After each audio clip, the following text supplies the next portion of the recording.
इन साथियों, मैं हिमांशु स्वागत करता हूं आप सभी का आपके अपने प्यारे यूट्यूब चैनल डिकोडिंग जीएस पर। दोस्तों, पिछली क्लास में हमने देखा था कुतुबुद्दीन ऐबक और इल्तुतमिश के बारे में। आज की इस वीडियो में हम उनके आगे के शासकों के बारे में पढ़ेंगे। तो चलिए वीडियो शुरू करते हैं। आपको इसका पीडीएफ लास्ट में बताऊंगा कहाँ पर मिलता है। चलिए शुरू करते हैं। दिल्ली सल्तनत का संघर्ष जो 1236 से लेकर 1265 तक चलेगा। इसमें इल्तुतमिश के बाद रजिया सुल्तान से लेकर नसरुद्दीन महमूद तक आज की क्लास में हम पढ़ेंगे। इल्तुतमिश के उत्तराधिकारी, इनके बीच खूनी संघर्ष चलता रहा दोस्तों। इल्तुतमिश के बाद 1236 में रुकनुद्दीन फिरोज आता है, जिसका केवल 6 महीने का शासनकाल था। उसके बाद उसकी बेटी रजिया सुल्तान आती है, जो 1236 से 1240 तक रहती है। लगभग 3.5 वर्ष का इसका शासनकाल है। उसके बाद बहराम शाह आता है, जो 1240 से 1242 तक रहता है। ये एक कठपुतली शासक होता है। इसका नियंत्रण चालीसा दल के पास होता है। उसके बाद 1242 से 46 तक मसूद शाह आता है। उसके बाद नसरुद्दीन महमूद आता है, जिसका शासनकाल 1246 से 1265 तक है। आज की वीडियो में हम नसरुद्दीन महमूद तक पढ़ेंगे। चलिए शुरू करते हैं। रुकनुद्दीन फिरोज, यह 1236 में शासक बना।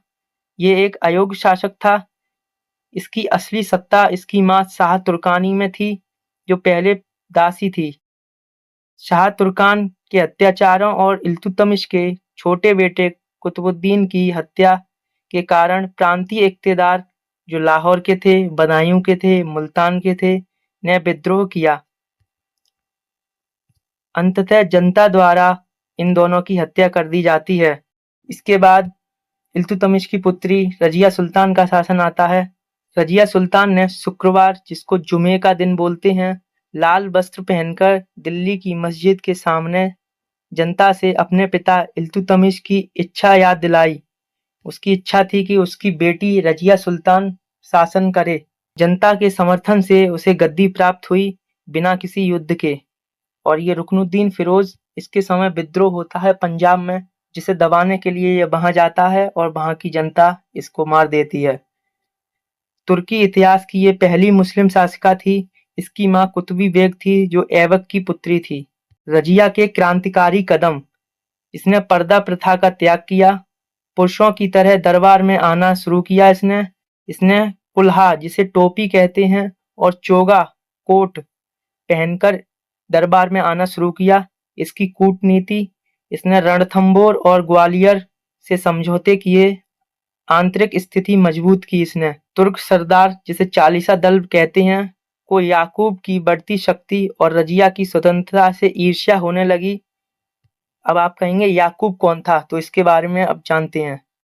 याकूब, इसका पूरा नाम जमालुद्दीन याकूत था। इसे काला गुलाम भी कहते थे। इसे अमीर ए आखुर यानी अश्वशाला का प्रमुख, फिर इसका पदोन्नति प्रमोशन करके इसे अमीर ए हाजिब यानी शाही प्रबंधक बनाया जाता है। चालीसा दल को इसकी बढ़ती शक्ति से डर लगने लगा, इसलिए चालीसा दल ने रजिया के खिलाफ विद्रोह किया, जो 1240 में होता है। इसमें एतगीन, जो इस षड्यंत्र का मुख्य नेता, कबीर खां एयाज, जो लाहौर का था, और अल्तुलनिया, जो भटिंडा और तवल हिंद का नवाब था, इन तीनों ने मिलकर रजिया सुल्तान को कैद करने का षड्यंत्र रचाया। इसके समय कबीर खां अय्याज, जो लाहौर का था, इसने विद्रोह किया। रजिया ने तेजी से जाकर विद्रोह का दमन किया। उसके बाद अल्तुनिया, जो भटिंडा तवर हिंद का नवाब था, इसने रजिया की सेना में विद्रोह करवाया और याकूत की हत्या कर दी। बाद में रजिया सुल्तान को कैद कर किला मुबारक में रखा गया। रजिया भी बहुत ज्यादा चालाक थी।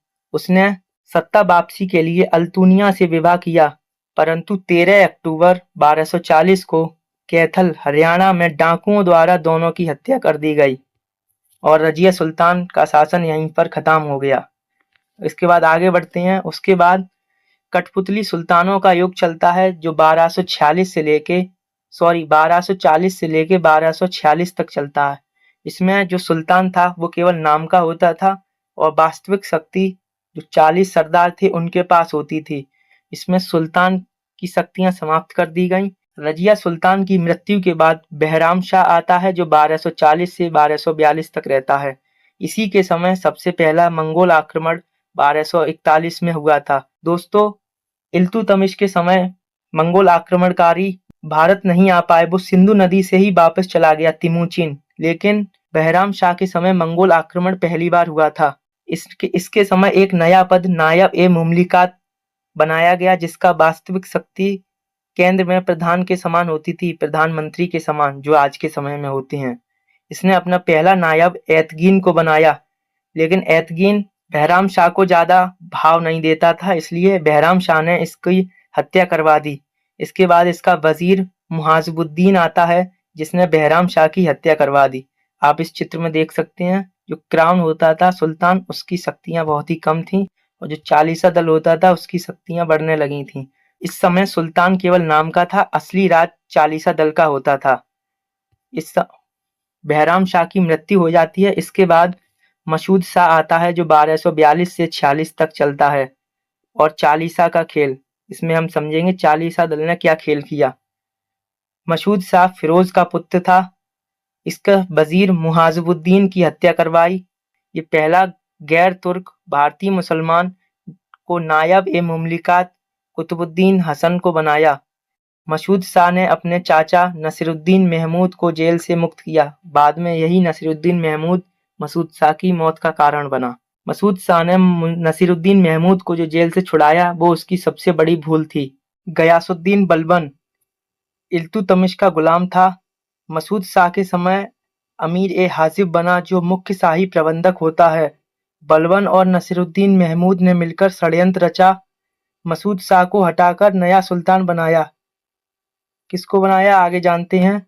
इसके बाद नसीरुद्दीन महमूद आता है जो 1246 से 1265 तक रहता है। इसे शाही दरवेश भी कहते हैं। इतिहासकारों का मिथक, इतिहासकार मानते हैं कि यह सल्तनत काल का औरंगजेब है, क्योंकि यह निजी खर्चे इसके शून्य थे। ये टोपी सीकर अपना जीवन व्यतीत करता था, इसलिए इसे दरवेश राजा कहते थे। ये अत्यंत उदार और धार्मिक प्रवृत्ति का व्यक्ति था। नसरुद्दीन महमूद बलबन की कठपुतली बनकर रह गया। बिना बलबन की इजाजत के ना ही ये पानी पीता और ना ही खाना खाता। बलबन को दी गई शक्तियां। नसरुद्दीन महमूद के द्वारा बलबन को नायब ए मुमलिकात नियुक्त किया गया। बलबन ने अपनी पुत्री का विवाह सुल्तान से किया और इसे अपना ससुर बना लिया। 1265 में महमूद की मृत्यु हो जाती है। इसके बाद क्रूर बलबन स्वयं सत्ता संभालेगा और तुर्क ए चहलगानी को नष्ट कर देगा। सीधे परीक्षा में फंसने वाले कुछ इंपॉर्टेंट क्वेश्चंस आइए चलिए देखते हैं। रजिया के पतन का मुख्य कारण तबकात ए नासिरी के अनुसार उसका औरत होना था। पॉइंट नंबर 2, रजिया सुल्तान ने कौन से पुरुष वस्त्र अपनाए? कोल्हा जिसे टोपी और चोगा कोट। रजिया को किस किले में कैद किया गया था? किला मुबारक। रजिया की हत्या 13 अक्टूबर 1240 को हुई, कैथल हरियाणा में। गुलाम वंश में नायब ए मुमलिकात पद का सृजन किसके समय हुआ? बहराम शाह के समय। दोस्तों, आज की क्लास में इतना ही। मिलते हैं आपको अगली क्लास में। तब तक के लिए आप चैनल को सब्सक्राइब कर दें और वीडियो लाइक कर दें।